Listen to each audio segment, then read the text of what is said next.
I know that if you're an investor, you are focused on the fundamentals.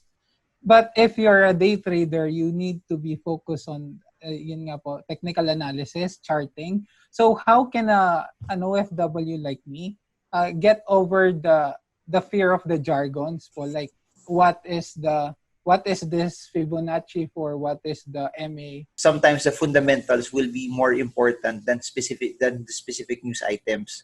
So how do you overcome the jargons? Ano lang, aral lang. Nothing beats taking the time to read. Nothing beats taking the time to study. Nothing beats taking the time that after you read, after you study, you implement what you studied by actually putting real money on real stocks that you've studied.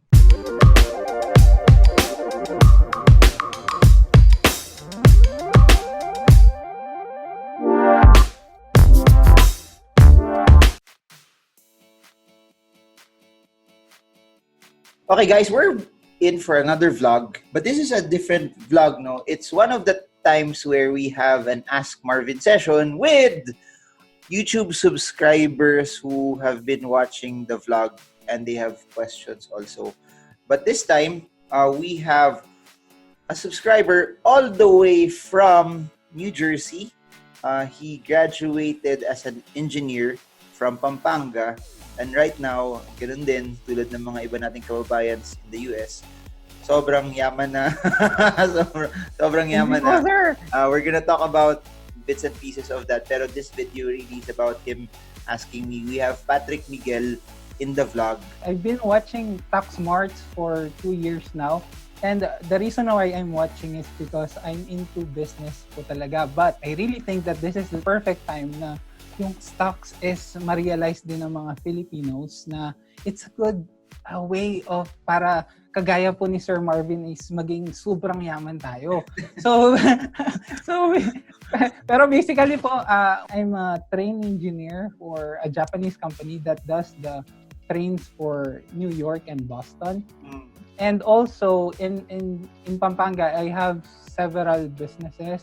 Like my girlfriend po kasi is into architecture, so we're into construction, and also we have together with her ate, we have several stores of interior design like lights and also fixtures for bathrooms. I'm really just thankful kasi nakita ko yung vlog niyo 2 years ago. From there on, I've been watching, and really what I can tell is sobrang dami kong knowledge. And yun. Mamaya guys, hintayin nyo, meron tayong important announcement na sasabihin niya. So yun yung pinaka-highlight ng vlog na to. Okay, let's go first.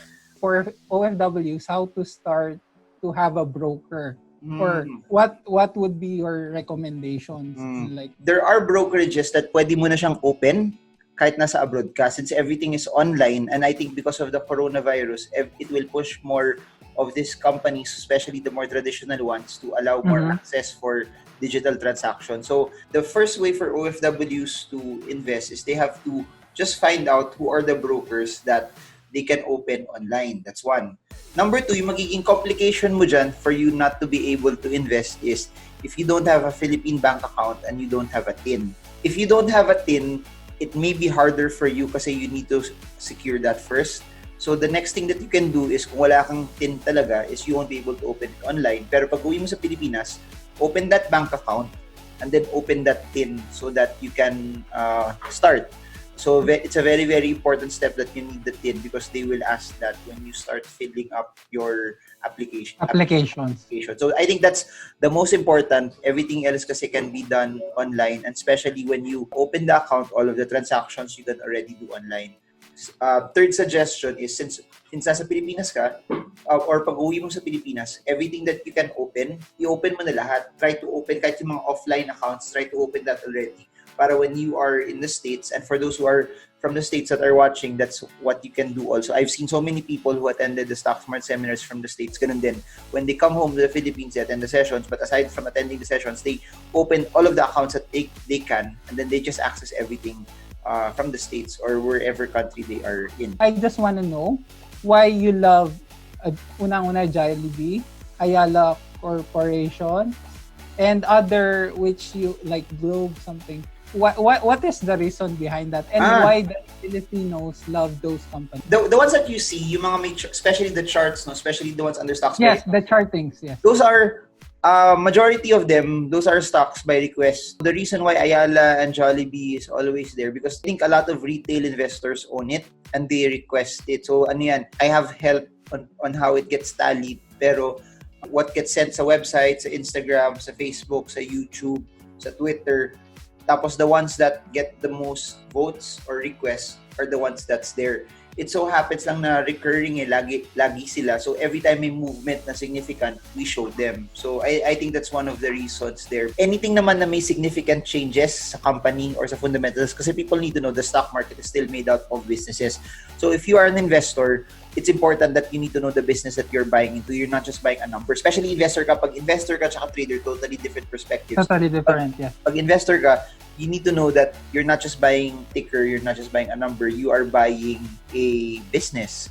So, any significant changes sa business has a significant impact on its earnings. Any significant impact on its earnings will have a significant impact also on the stock. Last year, madaming news items about Manila Water because of what's happening in the political scenario. That's why it was talked about a lot.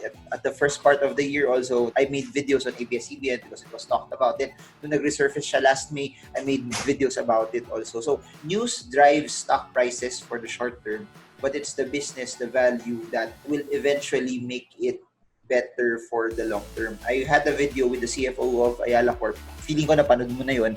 But ganun din sabi niya, people need to realize that it's really the fundamentals that drives the company. Technicals is good for timing, but what drives the company over the long term is the fundamentals. So yun. For those who are starting out, a good way for them to analyze it is they look for companies na malalaki yung market cap, and majority of the stocks that are there are the ones that have large market caps. Yung difference kasi sa Philippine stocks versus US stocks is the volume in Philippine markets is not as big as the ones in the US. So if they want their trades to be very, very reliable using technical analysis, then it would be prudent that they look for the ones with good volume, good value turnover, large liquidity, so that mas madali nila ma-analyze. And especially if their money gets bigger, the larger the money that they have, it will be harder to exit yung mga smaller stocks. It will be harder to be able to get the price that they want if they're just buying smaller stocks. So, rule of thumb, if they have a smaller portfolio, okay pa yan. You can buy the smaller names, you can buy the ones that have lesser liquidity. Ganun din reason why mutual funds, they can't buy the smaller stocks, not because ayaw nila, and not because also hindi maganda yung fundamentals. It's more of pag binili nila yun, baka hindi na sila makalabas. I know that if you're an investor, you are focused on the fundamentals. But if you're a day trader, you need to be focused on yun nga po, technical analysis, charting. So how can an OFW like me get over the fear of the jargons po, like what is this Fibonacci for, what is the MA? Essentially, trading still split into so many. There's day trading, then there's trading that you can just trade the ranges, then there's a trade where you follow the trend. For day trading specifically kasi, it's not just also yung charts, I believe yung tinitignan ng day trading. You also have to look at the news because yung news yung nagtitrigger ng movement. Yun yung nagtitry. So I think those who trade intraday want to look at yung pinaka-driver ng news as compared to people who trade the volatility and trade the trend. Sometimes the fundamentals will be more important than the specific news items. So how do you overcome the jargons? Aral lang. Nothing beats taking the time to read. Nothing beats taking the time to study. Nothing beats taking the time that after you read, after you study, you implement what you studied by actually putting real money on real stocks that you've studied. Would you advise to starting out small and then don't care about the fees on the transaction? Oo naman. If you have 4,000 pesos, you have 8,000 pesos. 4,000 pesos won't make you rich. 8,000 pesos won't make you rich. Paying percentages of 8,000. For example, you pay 5% of 8,000 and then you pay higher amount for 4,000 pesos, it won't really make you rich eh. Pero yung experience na makukuha mo from starting out, I think that's more important eh. Yung gains na pwede mo makuha from starting from a smaller amount, that's very, very important also. So you start with whatever amount you can, no matter if it's 500 pesos, even if the fees are higher for 500. Because hindi ka naman talaga yayaman sa 500 pesos. 500 pesos, 1,000 pesos won't make you rich. But the learnings that you get from there, the experience that you get from there, suddenly may 100,000 ka na, pero alam mo kung ano yung pwede mong gawin sa 100,000. Yung 100,000 na yun will make you more money because you gain the experience from the 500 pesos to start. There's a big misconception sa stocks or sa money or sa investing that it's money making money. It's not really that way, pero it's true that it's something that's invested, pero it's the skill behind that investing that will make you money. The most expensive investment is something that you lose sleep over. The most expensive investment is you lose your peace of mind. Kahit 500 pesos yun, pero you lose your peace of mind, then it's not worth it. Kahit 10 million pesos yun, pero nakakatulog ka lang mahimbing, di okay yung investment na yun. There are a lot of speakers right now who are doing webinars with minimal fee. Pero po yung ibang like OFWs or ibang Pinoys is nag-aalangan sila na mag-take nun kasi po, yun nga po, sayang daw yung pera. Pinang-invest na lang sana nila. So what would be your advice? We are in an era ngayon na totoo na there's a lot of ways to learn from Google. There's a lot of ways to learn from YouTube. And ganun din. Kaya rin ako nagpo-post sa YouTube kasi it's free. It allows people to learn in a way that walang bayad, that they can learn from it. So if you're the type of person that can digest information from searching it from Google, from searching it from YouTube, di okay din yun kasi there are people who will learn that way.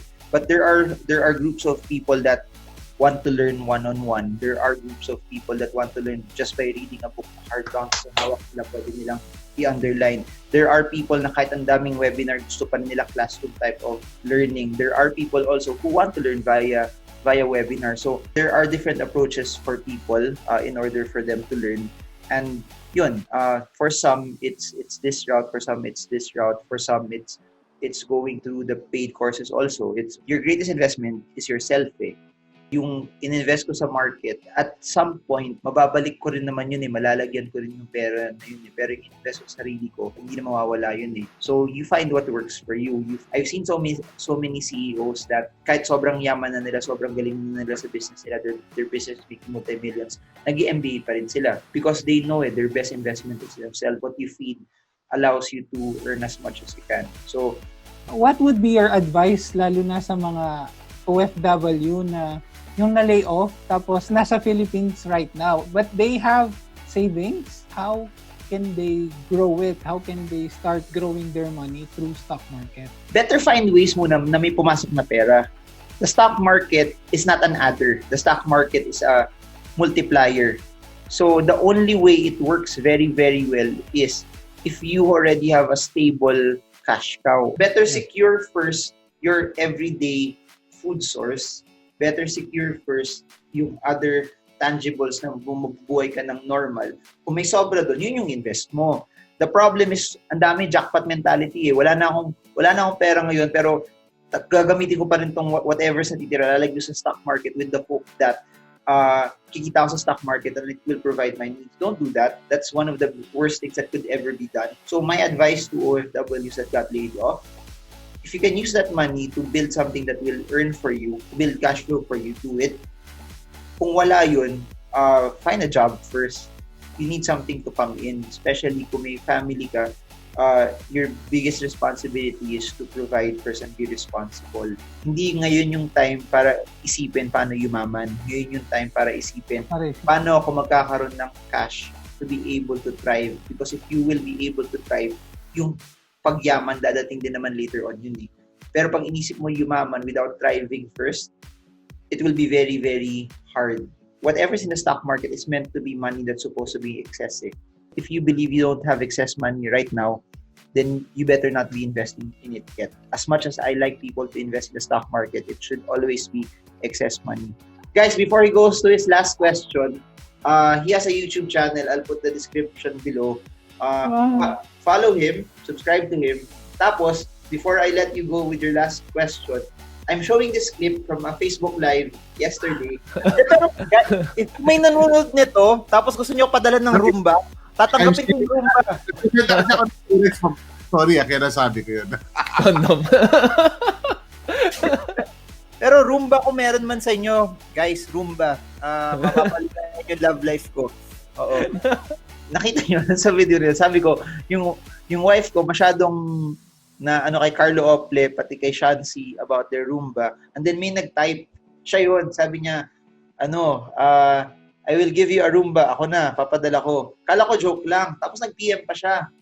Tapos eto na yun. So, ayun. Thank you. Actually, hindi ako dapat magti-thank you. Wife ko magti-thank you kasi siya yung makikinabang sa Roomba. I also don't know what the exact price for a Roomba is. But, thank you for that. Hindi mo naman kailangan gawin yun, pero bakit ka magpapadala ng Roomba? First time din na subscriber magpapadala ng electronic item dito sa Pilipinas. Why are you doing it? 5 years ago, I was just working and then struggling in life also. Not struggling, but I didn't know about finances. But then, 2 years ago, I found Sir Marvin Germo's channel. And yun, my interest po talaga is about businesses. So, yun, that's how I discovered Marvin Germo's channel. But right now, I'm really, really interested in stock investing. So, yun, and sobrang galing po ni Sir Marvin and sobrang yaman. So, kung gusto nyo rin po pong maging sobrang yaman, you just need to subscribe to his channel and share his posts, like his post po and share po lalo na ngayon may live na sa Facebook. Marami na tayong ma-reach na tao. So, yeah, I would like to advise you po na to share pag po magpo-post si Sir Marvin. And follow IG, Facebook, and lastly, YouTube po niya. Pero ano kinalaman nun sa pagbigay ng Roomba? Yun po, you change my perspective po kasi, and it's just one way of me giving back din po sa inyo. Just an appreciation. On behalf of lahat ng mga husband na hindi gwapo na gustong mapasaya yung asawa niya, thank you. Siguro we will do a follow-up video pag dumating yung Roomba or isa pang video na hindi dumating yung Roomba na scam ako. Ganun, okay. Anyways, what's your last question? What's the Marvin Germo's secret in making the wife happy?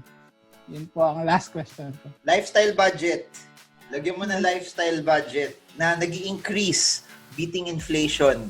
That's one of the best techniques. There has to be a lifestyle budget na mabibili niya yung kung alam niyo lang gaano kadaming na add to cart over the past mula lockdown, never na blanco yung add to cart ng Shopee and Lazada. That's one. And remember this line, happy wife, happy life. Aanin ng stock market kung walang love life. Madaming may stocks pero walang nagmamahal sa kanila. Sayang naman. So yun yung lakihan ng add to cart budget. So yun yung maiiwan ko na tip. Na tip po sa mga So yun, I hope you guys got a lot from this Ask Marvin session na Roomba edition.